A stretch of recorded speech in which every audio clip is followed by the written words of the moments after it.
Welcome to Byzantium and Friends, a podcast where we discuss a lot of the more interesting work that's taking place in the field of Byzantine studies these days.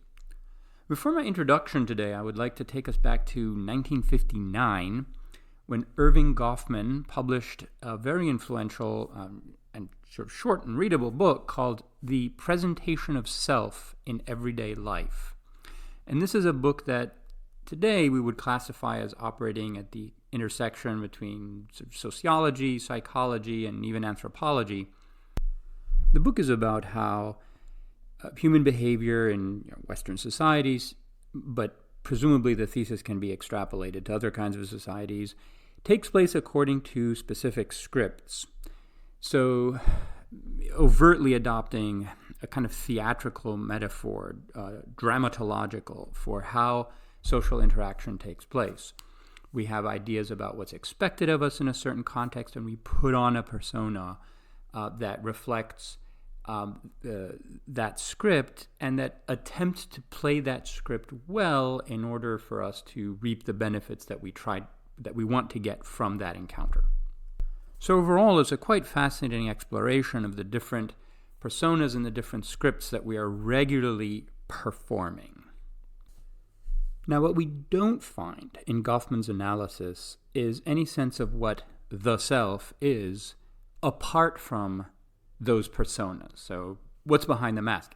Is there anything behind the mask? And it's not clear from his analysis that there is any there. In other words, the human being is sort of dissolved and disintegrated into a series of performances. That's sort of all there is, at least really in the book. To that degree, it's a kind of analysis that pushes against the notion of, quote, identity that really wasn't part of the theoretical picture when this book was written. That kind of came in later. But insofar as we think of identity as having some kind of stability or definite traits that exist and persist over time, this is very deconstructive of that, right? And so theorists who are against identity will often take this kind of approach, which is that there's no thing there. It's just a series of, sort of incommensurate, discontinuous moments of performances that, at least that's the only thing that we can access. And I'm speaking here more of historians, not psychologists. When historians take a critical approach to identity, it's often to present human beings as so fluid in their social encounters and so changeable that we can't point to one moment and say, this is it, rather than that. So that more critical view has a sort of distinguished philosophical pedigree. I'm aware, for example, of the 18th century philosopher David Hume, who was one of the more successful sort of skeptical philosophers in a whole bunch of matters. But his view of a person was deconstructive in this way, that he said that a person is nothing but a bundle or collection of different perceptions which succeed each other with an inconceivable rapidity and are in a perpetual flux and movement. Right? So if you apply that kind of approach to anything, it begins to sort of disintegrate in front of your eyes and becomes less of a thing. I have seen that kind of approach brought to whole societies and states, and you name it. You can do that with anything. Ultimately, it traces its philosophical pedigree back to Heraclitus, the idea that you can never enter the same river twice. To which actually a later Greek philosopher responded, twice? You can't even enter it once. So coming to our topic, there was no person in the Eastern Roman Empire whose social position and persona was more fixed by scripts that he had to perform than the emperor. And the most important part of that performance and the script was the emperor's clothing, garments, dress, call it what you will. Because emperors were, in those moments when they were performing their role in a whole range of contexts. They had to put on different kinds of performances. We'll be talking about some of those in our discussion. They were normally not expected to do much talking or much movement, at least not compared to the people around them. And so a greater burden on communication was placed on what they were wearing and the context in which they were wearing it. So in many ceremonial, performative, scripted contexts, the emperor essentially was communicating what his clothes were communicating. Now, we will note two things here that push back against the more deconstructive approach. The first is that imperial clothing and self-presentation were part of a tradition that was very conservative. It did change, but over the course of a millennium, it didn't change that much, and not rapidly at any one time. So the changes would have been gradual. So there is a considerable amount of continuity in the scripts and personas that emperors were performing at any one time. In other words, the model of sort of infinitely or potentially infinite flux is just not applicable to this script. I personally don't think it's applicable to most scripts that human beings perform in social contexts. I don't think human beings are that malleable or flexible. They are to a certain degree, but not infinitely so, as the more deconstructive scholarship sometimes assumes. The second thing I will notice is that we get the ceremonial or scripted version of emperors primarily in images of emperors, such as manuscript illuminations, also in panegyrics sometimes. But then there's this other body of evidence, what we rely on primarily to reconstruct history, which are historical sources. And in the historical sources, those scripted personas are largely absent. East Roman historians discuss the emperors as personalities who are very different from each other, and they have virtues and vices, and they behave in this way and that way. And the scripts and the ceremonial contexts are largely absent from those works. In other words, many contemporaries and observers, and I would argue all of them, were perfectly capable of distinguishing between the person and the script, right? And historians tended to focus on the person and actions and policies and speech, right? Whereas the ceremonial aspects tended to elevate the person into an office or in a way, reduce him to a script. But in order for us to even have this discussion, to be able to put the historical kind of moving sources into dialogue with the ceremonial or kind of like more static, hieratic picture, we need to understand the latter, and we need to understand imperial dress because it was one of the most important aspects of imperial self-presentation. As I mentioned, it is very difficult to understand imperial dress in many ways because the images that we have are sort of very partial and they're keyed to specific occasions, but we need to be able to read, what are those occasions and what was the script for them. And this is where the work of my guest today is crucial. Maria Parani is a professor at the University of Cyprus, and she has worked for decades on a number of interconnected topics that have to do with, very broadly speaking, the representation of aspects of daily life and of clothing and of material culture in visual media, especially art, but any visual media. Now, her work is very wide-ranging and it accomplishes many goals. I'm going to mention two of them here that are most relevant. The first is that if you're interested as a historian in just understanding the material realities of this world, sort of trying to get beyond the scripts of performance and representation that you see in the visual media and trying to understand, just exactly what people were wearing or what implements were they using when they were eating and so forth, her work is fundamental. So, for example, if you are a historical novelist and you need to understand these questions, you absolutely have to engage with her work. But in addition, Maria brings an extraordinary sophistication when it comes to teasing out the cultural nuances of these representations and also of the material culture itself.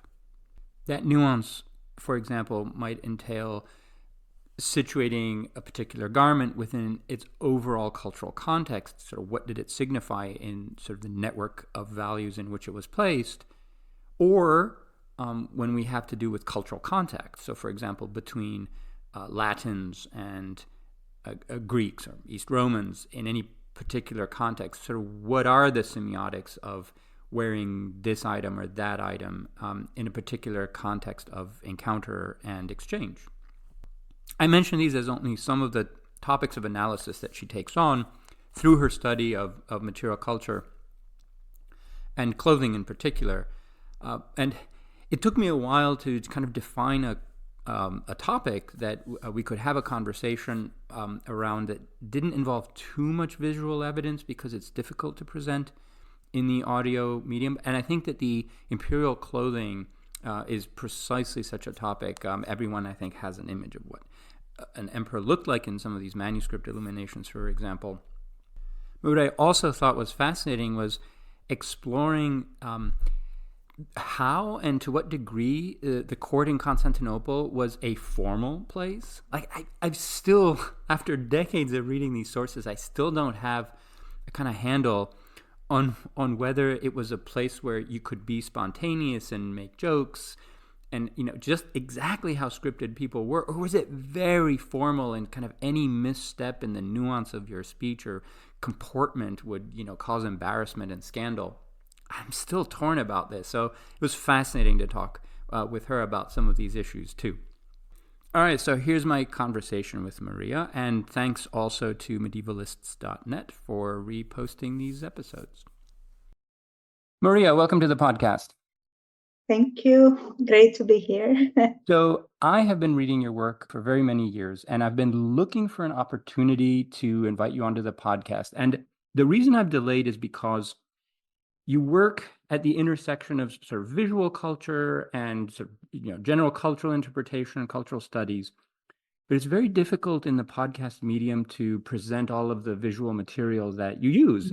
However, a certain critical mass of scholarship, came out of you in imperial clothing. And I thought that would be just a fabulous topic, because I think most of our audience has a kind of picture of what a Byzantine emperor looked like, especially for miniatures and manuscripts and so forth. And so we don't need to present like a really sort of rich visual evidence in order to explain what we're talking about. But obviously they can turn to your work, and should, to find all of the images that you provide there.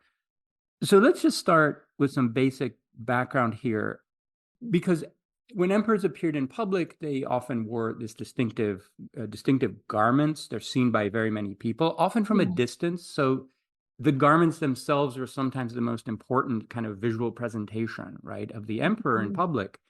Can you tell us what kinds of different functions those garments performed in public, even when the emperor wasn't actually doing anything? So what messages did they convey? Well, first of all, they made him visible and distinctive, as you said, even from a distance. But they also presented different aspects of his role. First of all, they presented him as a Christian, Roman, or Byzantine, whatever term, man. This was the primary. But then in his public appearances, he was also the head of state, the head of the army, depending on the context, of course, the arbiter of justice, the source of all authority and power and privilege. But he was also the vicar of Christ on earth, the divinely chosen ruler, the Sun Emperor, the source of light, which is beneficial to the subjects but burns the enemies. All these different aspects were part of the public image of the emperor. Not so much his personality, his individuality was kind of suppressed, but it was actually the basis on which this public image was built. So it was present but not promoted. So Yeah. no, I wanted to say he was clearly an image of authority and power, and with a sacral aura. All these were part of the emperor's public appearances. And as I said, depending on context, different aspects were highlighted, and dress, as you mentioned, had really a central role in bringing different aspects of the emperor's image to the fore. Can you give us some examples about how those attributes of the imperial position were reflected in the dress? So the gender aspect is probably clearest. He's dressed like an elite, man. But what about all of the others that you mentioned? I mean, just one or two examples of like how would you look at this image and say, that is a Christian, Roman, justice, son, wealth, whatever. Well, all these aspects could be present in, but as I said, some of them came to the fore. For example, when he appeared as the head of state in promotions of dignitaries, he would wear a similar kind of dress to the dignitaries. It was the same type of dress, though his dress was much more elaborate. With use of rare materials that were exclusive to the emperor, like purple silks and pearls and precious stones. So that made him appear as part of the hierarchy, at the top of the hierarchy, but still part of it because of the sharing of the same dress. Right. When we have him, for example, as the representative of Christ on earth, he's usually presented in the most famous and familiar dress that we know, the one that is preferred for his representation in Byzantine art, which is characterized by the loros, which is a long bejeweled scarf that is wrapped around his torso. And also because he can hold a cross, the symbol of the cross, and his crown also has a cross at the top often. So that also brings out his Christian faith and his role also as the defender of the faith. So this kind of elements that the Byzantines or East Romans or were sensitive to this, they would recognize it and appreciate the symbolism. Yeah, I like the first point that you made, that the way in which other people were dressed around the emperor also signaled this particular role that he was playing in that context. So it's not just the emperor in isolation also, or never. or the general context, but also what other people are wearing. Is he surrounded by clergy? Is he surrounded by other dignitaries, by soldiers? So there were modulations in all of this. But one thing seems to be relatively constant, which is that these emperors are overdressed, right? Compared to, so ancient Roman emperors would sometimes, in some contexts, present themselves as naked. So what did this signify? Why aren't the later emperors shown this way? When did that tradition stop? Well, that tradition basically stops with Constantine, which means it didn't even start. Constantine is at the end.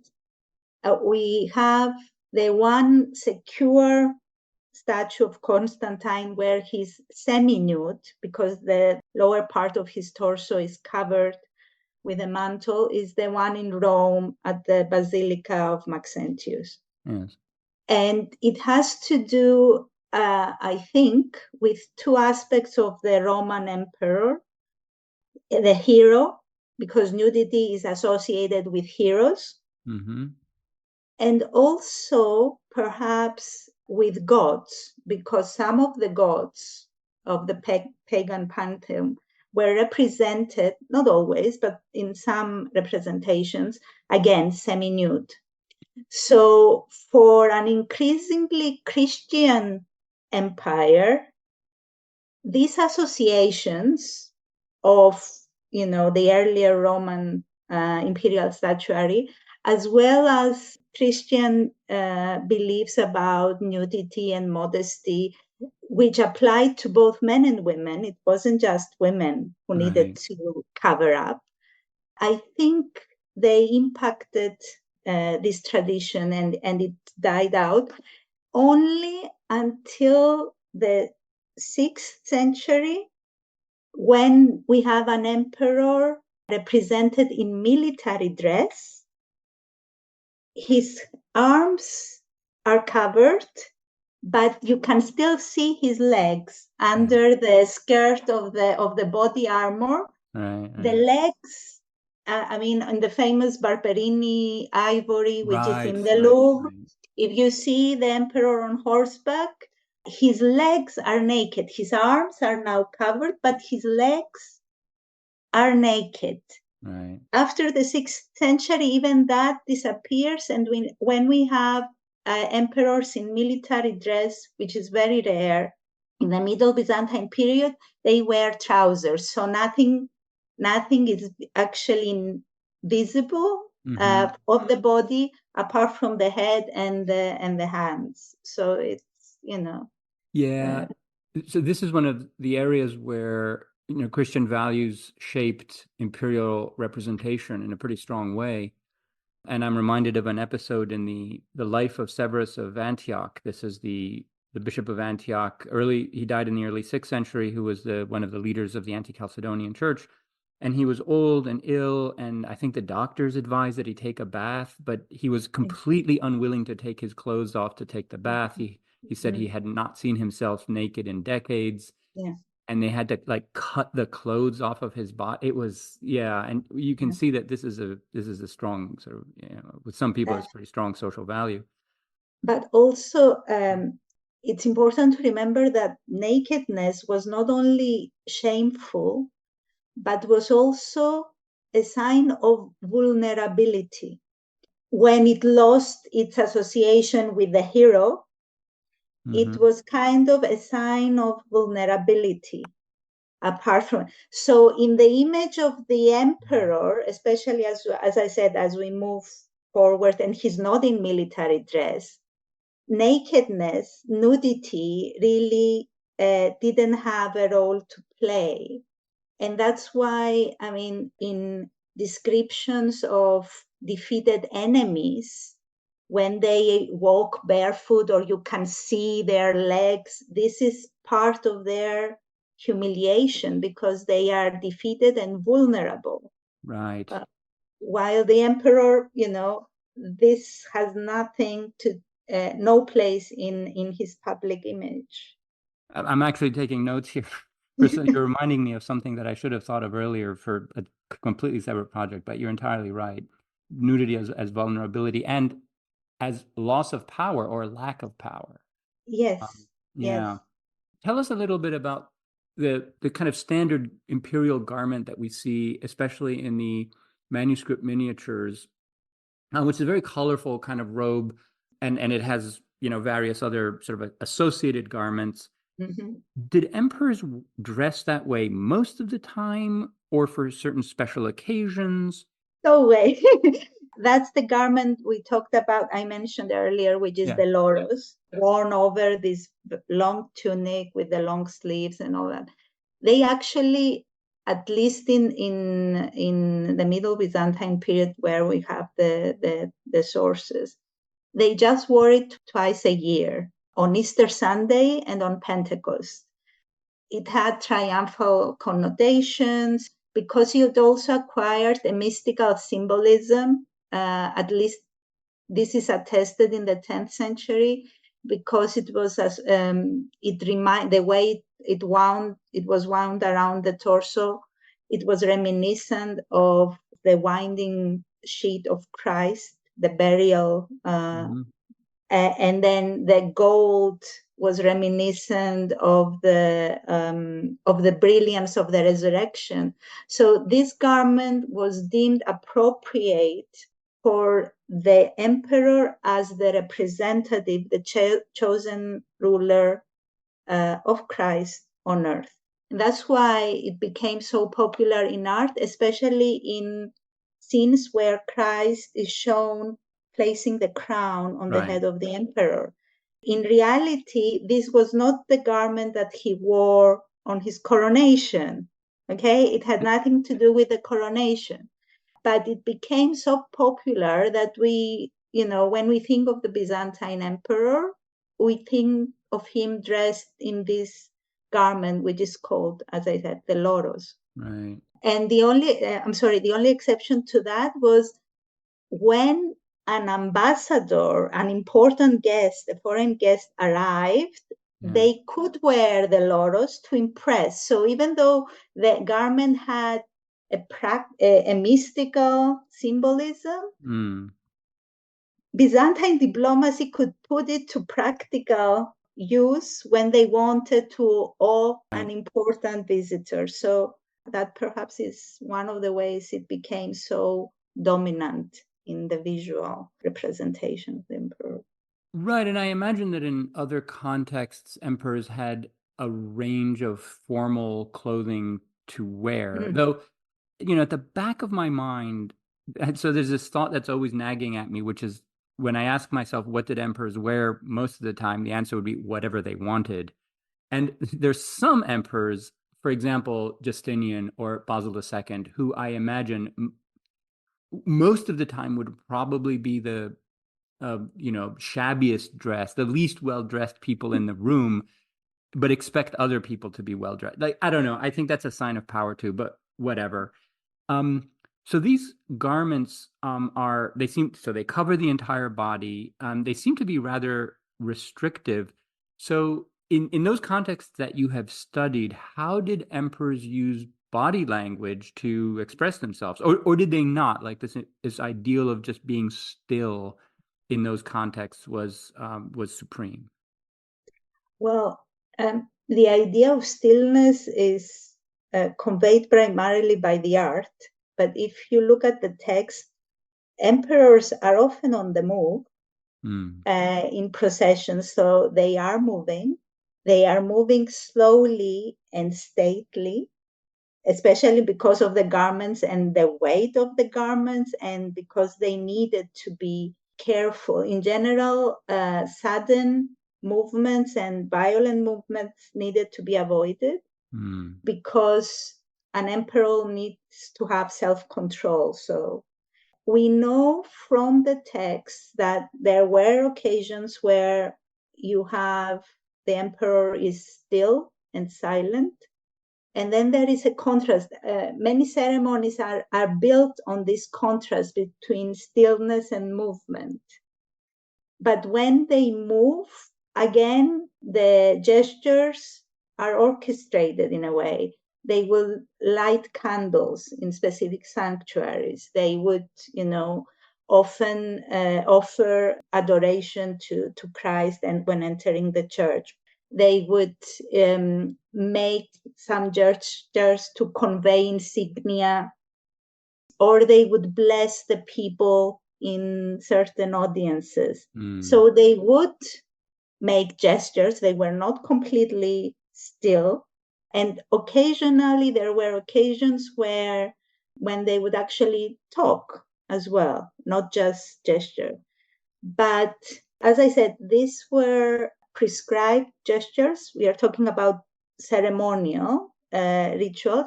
They were prescribed gestures, and they were always, slow and stately to maintain the aura of the emperor, the sacral aura, and this kind of approach.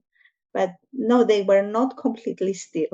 Right. And also, we have some references where it is claimed that they could convey their mood with their eyes. The gaze was important. And perhaps when they wanted to convey praise, a slight smile, but no laughing, but a smile would give encouragement to some, and so I think art presents this kind of very iconic, still austere, but I think it was much more lively. Not what's the word, egregious, but Right. there was activity. The gaze was appears to have been quite important. I have the sense that there was, for formal occasions and ceremonies, a kind of whole language of gestures and signs and just very subtle facial expressions and nods and so forth that was understood, especially by the court attendants, that emperors could, like the Queen of England today, like there are all these very subtle hand signals that, no, not today, but anyway, when when Elizabeth reigned, I learned about all the ways in which she would move the purse and touch the purse in a certain way, which conveyed to certain people. Anyway, and so Queen watchers are like very attuned to these kinds of subtle hand signals. But you also read accounts of like parties in the palace, like non-formal occasions, right, where the emperors are laughing and drinking, and it's like very boisterous. Yeah. And you read about emperors who like to play practical jokes, and it's like, but in the formal public image of the emperor, this kind of behavior had no place. The emperor needed to maintain this mystique, but also it's not just the emperor. Even in the Roman Byzantine construction of the man, this kind of violent movements and, laughing out loud or crying or the intense expression of emotion was frowned upon because it was considered a feature of the woman, not the man. So even more for the emperor, he had to be very careful. Yeah. And what about on military campaign? And I'm referring to emperors who did go on campaign and who were militarily active themselves. So emperors who were generals, like, let's say on a day of battle, not when sometimes they spend months in tents or camps or whatever, but just like on a day of battle, what would emperors be wearing? Was there a separate military outfit? Or if not, if they were just wearing armor that, similar to everyone else, though perhaps higher quality or more, how would you pick an emperor out from a distance? Well, if they were planning to fight, their armor needed to be real armor because it needed to be practical, protective, real armor. And we actually have some references to emperors wearing, for example, the helmets with the chain mail that even covered the face complete. So you couldn't see the face of the emperor. And so the armor needed to be functional and real. How you could tell the emperor from others? First of all, they could wear a surcoat, a cover over the body armor, which could be adorned with purple or gold. We have a description of such a surcoat worn by Manuel the First, Komnenos. So certain elements of the armor, not the protective ones, but addition to that, could indicate the status. And of course, the emperor, you could tell that it's the emperor because he was surrounded by his bodyguards. And also he had a banner. There were the imperial banners. So it was important for the emperor to be visible for the morale of his troops if he was taking part in the army. So he had to be distinctive and from afar. So some elements of his dress, but also his retinue and the banners. And we know, for example, again, Manuel, I am referring to Manuel the First because he was the military, let's say, emperor, and he was proud of his achievements in the field, really. So we know that he actually invented an imperial banner, which was very impressive. It was called an octopus because I guess it had 8 tongues, and it must have been a marvel because there is at least one poem about this banner and about how the emperor impressed everyone in a display of military prowess. So, of course, he had to be visible, but also protected in the field. And being visible meant he also attracted the enemies. Right. Yeah. Yes. So that's why the armor needed to be functional. Yeah, you have a wonderful description of this banner, also based on the sources, which seems to have been enormous, and probably designed so that when the emperor was riding, it would flutter and expand inside. And I remember some banners from, I think this is the 4th century, that actually made noise, that they were designed so that when the air passed through them, they would make this loud whistling noise. And anyway, yeah. This is a very impressive sort of self-presentation in the field there. So let's turn to another topic, the rituals of the emperor's dressing and undressing. So what did they signify? Why were they so elaborate sometimes?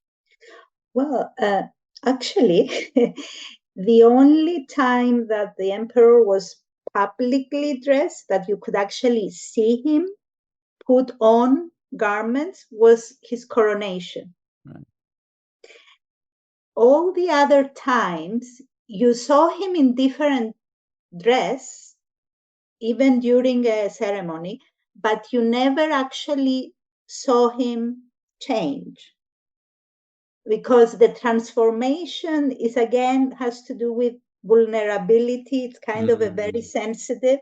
So he would change behind curtains in special rooms, or if there were no rooms, for example, when he went to the different churches in Constantinople, there were special changing rooms for him behind curtains, so he would appear transformed. And this was part of the kind of miraculous and impressive aspect of the emperor. When there were no rooms, his eunuchs will stand around him in a circle and protect him from, the gaze of potentially, threatening individuals. And not everyone could touch. There were very few people who could actually touch the emperor and help him change. If you inadvertently touched the emperor or stepped on his dress, this was bad. This is what happened with Michael II before he became, Michael II, when he was the groom of Leo V. He inadvertently stepped on his garment, on Leo's garment, and even the emperor thought, this might indicate something not, potentially dangerous. And of course, he was proven right. You couldn't really touch the emperor without his permission. Only much later in the 14th century, as part of a ceremony, if an official saw, this was the official in charge of the imperial wardrobe, if he noticed that the emperor was behind the curtains and before the curtains opened, if this official noticed that there was some mud on the emperor's dress or an insect, he was given permission he could take off his hand and then remove the mud or the insect without asking. Right. It was the only time, but otherwise you couldn't really touch the emperor because only the servants in charge of changing the... Yeah, this tremendous protocol. And I was struck the first time I ever read Psellos Chronographia about Michael IV, who had epileptic seizures. Yeah. And Psellos says that his attendants would quickly put a curtain around him so no one could see him in that state. But then later, the more I realized that these curtains must have been on hand all the time. Just any time an emperor might say, "Okay, seclude me now," and because I want to Yes. sneeze or whatever. I don't, Yeah. Um, No, it was part, again, this part of concealment, revelation was part of the imperial ceremonial, and it enhanced again both the mystique, but also the sense of privilege of the people who were given the vision of the emperor, often in a different dress from when they saw him, before. So it was all part of this, cultivating the mystique of the imperial Right. office. Yeah. So, did that mystique attach to the clothes themselves? And I'm thinking in the following sense that, so I've read about monarchies where the ruler would wear a new set of clothes every day Mm. and then give them to favorites, or, and that was a sign of great favor. But there's some, either, I don't know, garments, but certainly accessories that were worn by more than one emperor in Constantinople. So did they wear their predecessors' clothes? Like, were the clothes themselves regarded as prestigious or establishing a sense of continuity or tradition or antique or relic, quasi relics or something like that? Did emperors give away their clothes to favorites? How did that work with the clothes themselves? Well, they certainly did wear their predecessors' clothes.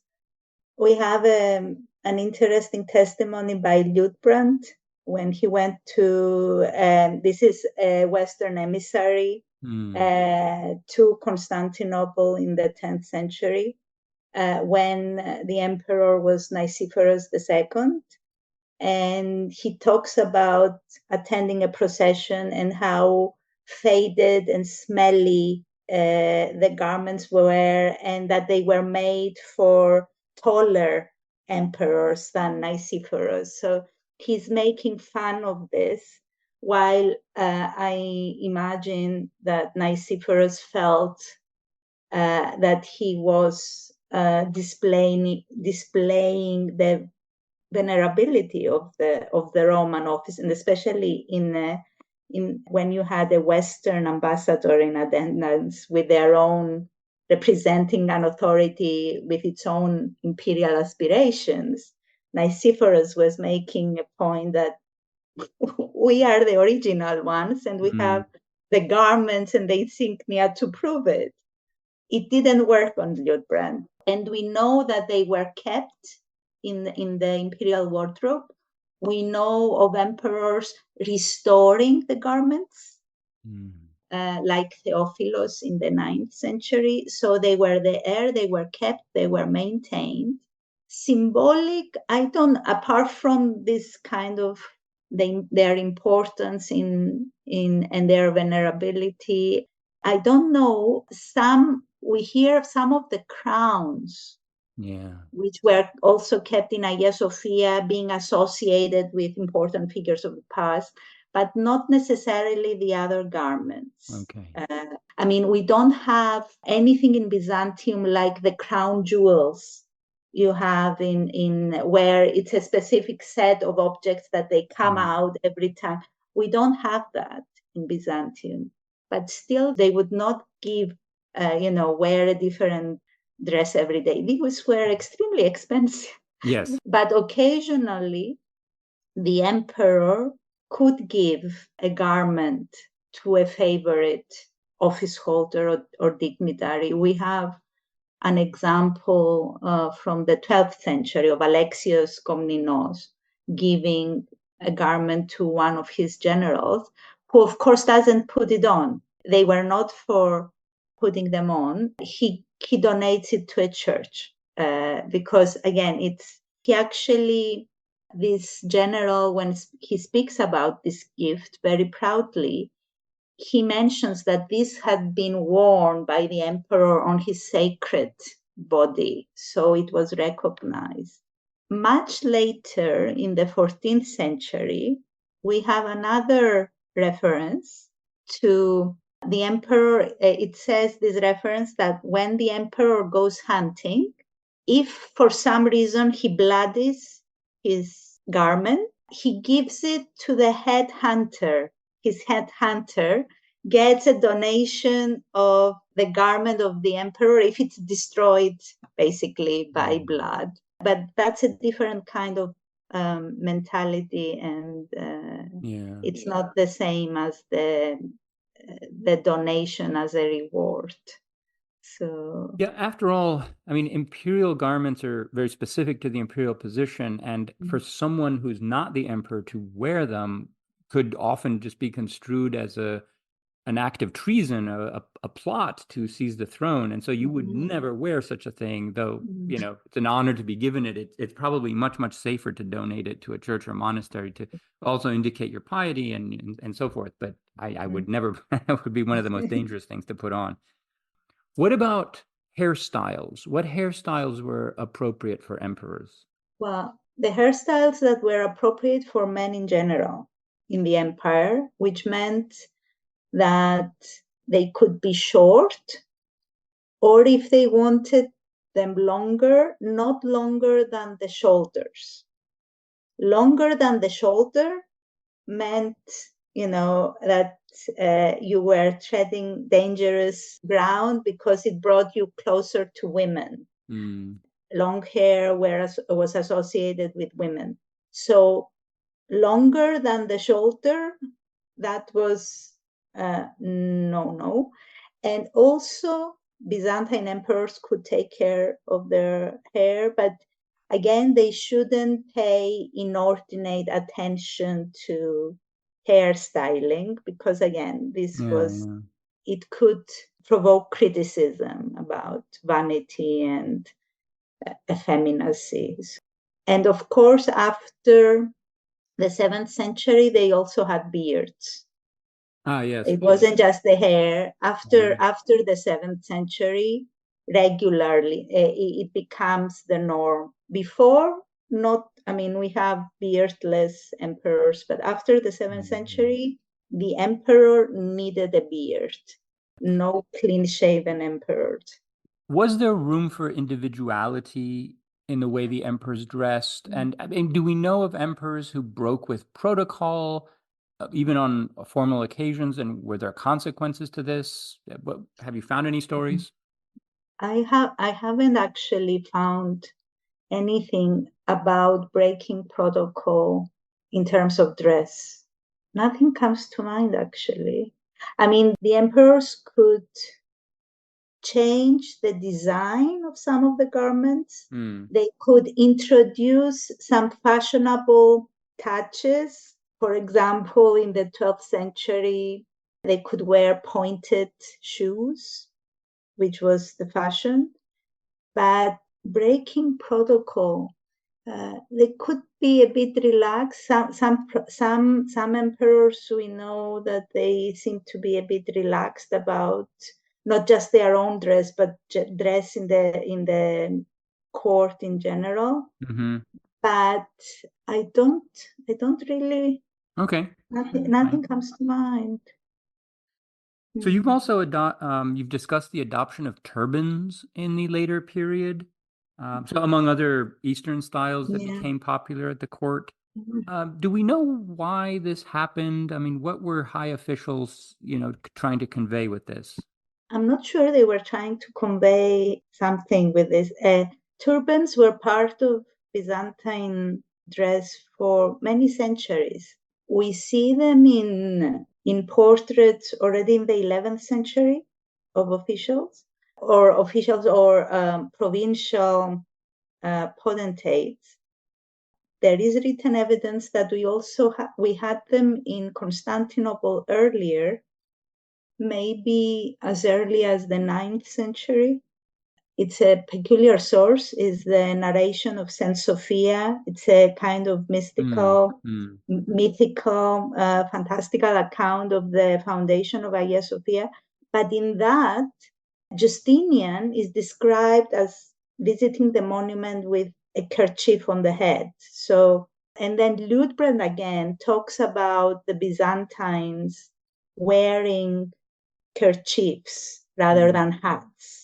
So it seems that what you have in the later period is as other types of dress that had been current in male attire also enter the official dress, the turban seems to me to be one of those, it wasn't something new.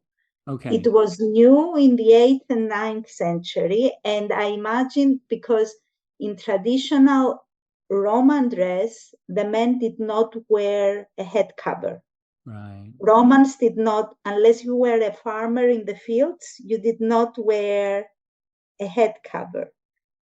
I imagine contact with the Arabs and seeing how, the headdress was important, perhaps as, a status symbol, or it might have been adopted. And then it became part, and once you adopt it, it loses and it becomes part of the local dress. Right. It loses its Right. association or of otherness or foreignness. So Exactly.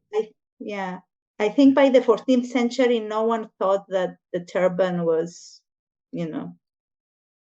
Exactly. And this is one of the most difficult things to convey, especially to students, but I think we find it often in the scholarship where certain cultural traits, attributes, or practices are essentialized and identified with a particular culture and are thereafter treated as if they were foreign. But in reality, when cultures adopt things, after a few generations, but certainly after a few centuries, they're completely naturalized and are not seen as foreign, even if your own, genealogical research or whatever shows them to be that. Everyone's culture, everyone throughout the world, their culture has taken things from foreign cultures and are treated as completely natural and part of the local culture. And we shouldn't do this with things like, turbans or anything else unless our sources flag them that way. So that's anyway. I agree. Yeah. So there's so much more we can discuss, but I did want you to leave us with a description of the Prokypsis ceremony. Okay. Because it is one of the more spectacular settings where all of these things come together. And I think it really conveys a sense of how the emperors wanted to impress their subjects and foreigners and so on. So can you tell us what that ceremony was? Okay. The Prokypsis ceremony, we know more about it from a description in the 14th century. It seems though that it's earlier. It's an orchestrated epiphany, very dramatic, theatrical epiphany of the emperor. It's really amazing. It must have been amazing. It takes place on a specifically constructed raised platform, which is called Prokypsis, and that's where the ceremony takes its name after the structure. The structure was constructed in the courtyard of the palace, the Imperial Palace in Constantinople at Blaherne.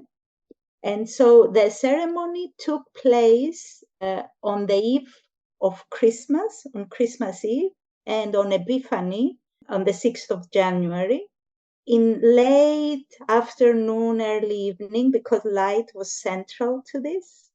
So there were curtains. Behind closed curtains, the emperor would ascend on this stage, raised stage.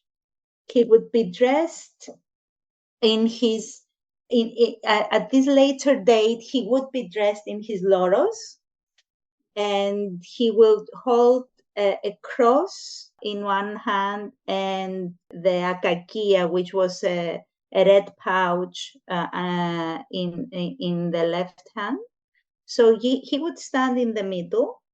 If he had a son, his son would be there with him. There was a balustrade in front of the stage, and the emperor would be visible down to his knees, so you couldn't see his feet.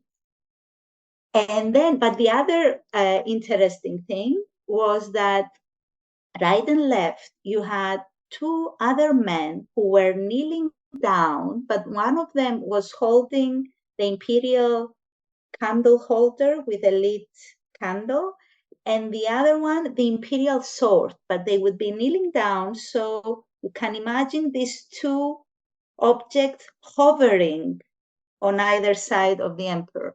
So when everyone was in position, and in front of the stage, you would have the members of the court, you would have representatives of the army, you would also have people walking in, the people of Constantinople coming in the courtyard. That's why it was in the courtyard. And then opposite the stage, you would have imperial banners. It was kind of, grand production. There were singers and musicians with musical instruments. And there was also some mechanism of lighting the stage. And then when everything was in place, the signal was given, the curtains would be drawn apart, the light would come on, and then the singers would start singing and the instruments would start playing. And it was just like you had this epiphany, this of the emperor. And you can imagine, surrounding darkness, brightly lit stage with the emperor in gold and purple and, everything. So this was the kind of presentation of the emperor as as we said, the sun emperor, but also the vicar of Christ on earth, because of course on Christmas you had the birth of the Son of Justice, righteousness, and his representative was all illuminated there. It must have been fantastic. Yes. And the fact that you could only see him from the knees up, it was like he was indeed rising, Right. because he was kind of not touching, you couldn't see him touch earth in a way. Yes. So Yes. it was a Byzantine It was spectacular a kind spectacle, of. yes. Yeah. And I mean, I'm reminded, and most people know the description in Liutprand, the Western ambassador you mentioned earlier, who describes the throne of Constantine VII that rose up toward the ceiling Yeah. through these mechanical means while everyone was prostrate before him. I mean, I'm really, really fascinated by the choreography of the court. Yeah. And so I wanted to take this opportunity to thank you too, because you've made it so much more possible for me and others to try to imagine what it was like, because this world is very opaque in many ways. Our histories don't talk about this they don't explain all of these things. Most of these people knew the symbolics already. And you have not only made it possible for me and others to imagine this, but also to explain all the symbolism and the rituals and the cultural values that are being communicated here. So again, thank you for all of the work that you've done on this, and you really brought it to life. Thank you very much for having me. It was a real pleasure to share all this with you. Thank you. No, it's my pleasure. And I really look forward to more of your work, and we can find another topic in the future and or maybe around some other spectacular ceremonies. It would be my pleasure. Thank you. Thank you, Maria. Take care.